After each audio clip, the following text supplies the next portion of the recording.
Você já ouviu falar no efeito IKEA?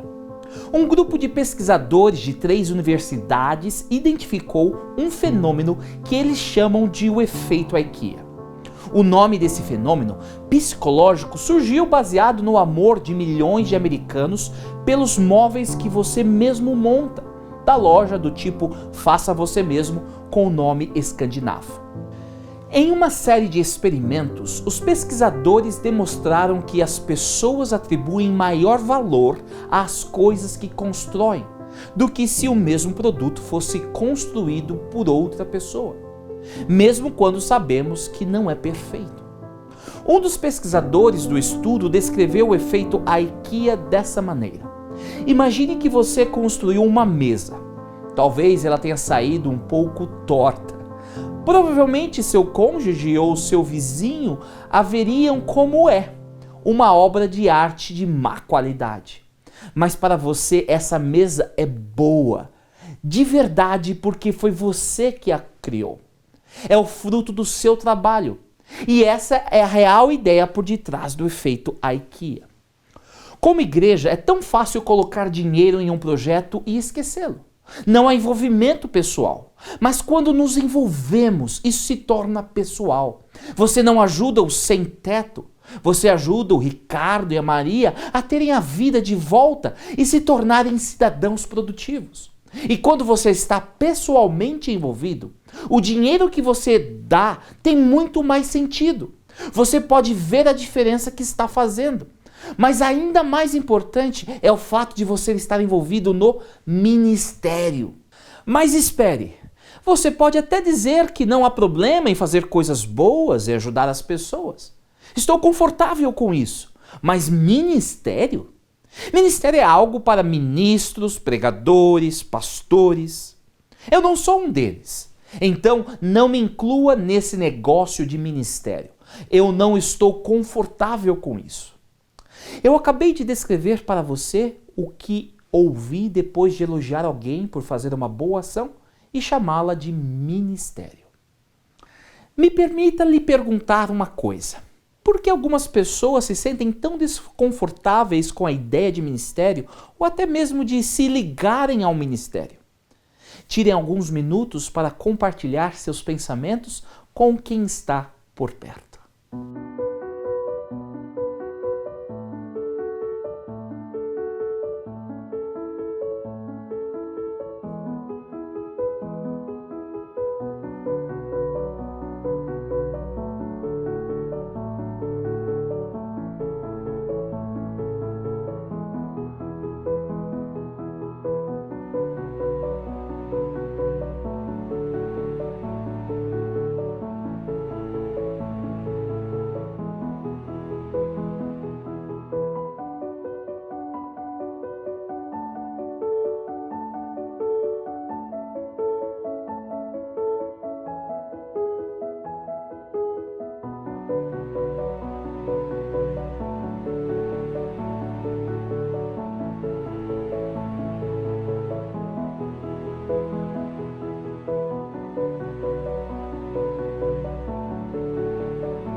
Tal repulsa em relação ao conceito de ministério reflete, em minha humilde opinião, pelo menos 3 grandes problemas. O primeiro aspecto, o que é ministério? Gosto de como W. Charles Ard define o ministério. O ministério, na sua forma mais pura e simples, é tocar a vida de outras pessoas com amor. É mostrar e compartilhar o amor de Deus pelo seu povo através do nosso cuidado e amor incondicional e específico. A segunda questão é restringir o trabalho do ministério aos profissionais de ministério. E o terceiro problema é não ver o ministério como parte e responsabilidade de todo crente. O ensinamento bíblico é claro. Em sua primeira carta, Pedro apresenta o grande chamado e responsabilidade de cada um que aceitou Jesus como seu Salvador e Senhor.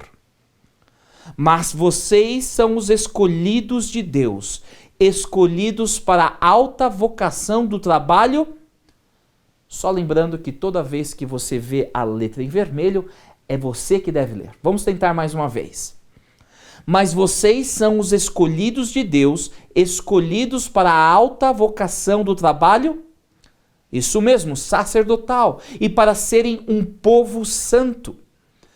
São instrumentos de Deus para fazer sua obra e falar por ele, e para contar a todos quanta diferença ele fez na vida de vocês. Na nossa jornada desta série de sermões Breakthrough, nós estamos tentando definir o que é igreja, ao explorarmos o que a igreja não é. Estudamos que a igreja não é um edifício e que a igreja não é um culto. E hoje, em nossa terceira mensagem, descobriremos que a igreja não diz respeito a um pastor. Infelizmente, o cristianismo sofre há décadas com a síndrome da dependência pastoral. Não tenho certeza se concordo totalmente com Frank Viola e George Barna, mas acho que eles têm alguma razão a escreverem. Remova o pastor e o moderno cristianismo entra em colapso. Remova o pastor e cada igreja protestante virtualmente entrará em pânico. Remova o pastor e o protestantismo como o conhecemos morre. O pastor é o ponto focal, dominante, a base e a peça central da moderna igreja. Ele incorpora o cristianismo protestante. Uau! Isso é terrível e não é bíblico. Infelizmente, a maioria das congregações sofre algum nível da síndrome da dependência pastoral. Pense por um minuto. Imagine como seria sua igreja sem o seu pastor. Do que você sentiria falta? O que deixaria de funcionar por algum tempo? Talvez você não tenha um pastor agora. Então deixe-me perguntar. Por que você deseja ter um pastor? O que você perdeu desde que seu pastor foi embora? Por 2 minutos, pare para pensar e compartilhar com os outros ao seu redor sobre o nível de dependência pastoral.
Como todos os protestantes, aceitamos a doutrina do sacerdócio de todos os crentes. No entanto, como os reformadores, falhamos em ver o significado completo de aceitar essa doutrina.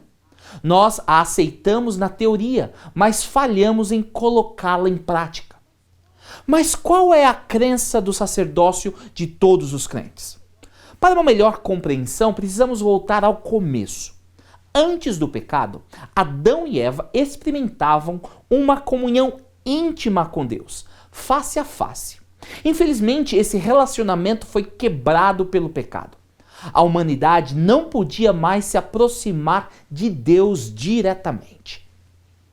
Em vez disso, foi introduzido um sistema de intermediários, de mediadores. Os escolhidos intercediam em nome do povo. Inicialmente, o primogênito se tornou o intermediário, depois os patriarcas e, finalmente, no evento do Êxodo, os sacerdotes. O plano de Deus era que Israel fosse uma nação de sacerdotes, onde os primogênitos de cada família seriam sacerdotes. Vocês serão para mim um reino de... Isso mesmo, sacerdotes e uma nação santa. No entanto, Israel falhou e Deus teve que escolher apenas uma tribo, uma família, para servir como sacerdotes, os levitas. Os sacerdotes do Antigo Testamento realizavam duas tarefas que as pessoas não eram capazes de realizar por si mesmas. O professor Russell Burrow descreve: primeiro, eles ministravam como intermediários, aqueles entre duas partes. Quando o antigo Israel pecava, eles não se aproximavam diretamente de Deus para o perdão. Em vez disso, eles traziam um cordeiro ao sacerdote, que levava o sacrifício ao santuário. Segundo, os sacerdotes realizavam o ministério pelo povo. As pessoas comuns não tinham permissão para entrar no santuário, mas o sacerdote tinha. No entanto, este não era o ideal de Deus. Foi apenas uma solução temporária até que Cristo pudesse vir e restaurar o que Adão havia perdido: comunhão direta e ministério para Deus. Então, a morte de Jesus Cristo derrubou o muro de separação entre Deus e a humanidade, entre o clero e leigos. Existe um Deus apenas, um sacerdote mediador entre Deus e nós, Jesus. Sendo nosso mediador, Jesus, através do seu sangue, restaurou à humanidade o que Adão havia perdido: o privilégio de todo crente ser sacerdote diante de Deus. E de Jesus Cristo, que é a testemunha fiel, o primogênito dentre os mortos e o soberano dos reis da terra. Ele nos ama e nos libertou dos nossos pecados por meio do seu sangue, e nos constituiu reino e sacerdotes para servir a seu Deus e Pai. A ele sejam glória e poder para todos sempre. Amém. No reino de Cristo há apenas uma classe, a classe sacerdotal, no qual todos os crentes nascem quando aceitam Jesus Cristo como seu Redentor. Tome a sua Bíblia agora e leia alguns versos importantes onde há mais informação sobre esse incrível privilégio de todo crente ser sacerdote diante de Deus. O que você pode aprender com esses versos? Dedique algum tempo para ler e discutir com as pessoas ao seu redor os seguintes versos bíblicos: Apocalipse 5, 9 e 10, 1 Pedro 2, 5 e 2 Coríntios 5, 17 a 20.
De alguma forma, nessa era moderna, nós separamos o ministério do cristianismo elementar.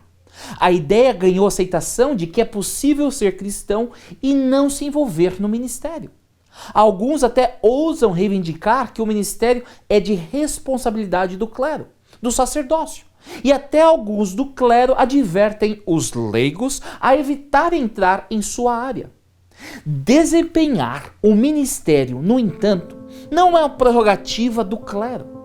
É, em vez disso, o domínio legítimo de todos os crentes. Esse direito é o legado da morte de Cristo no Gólgota.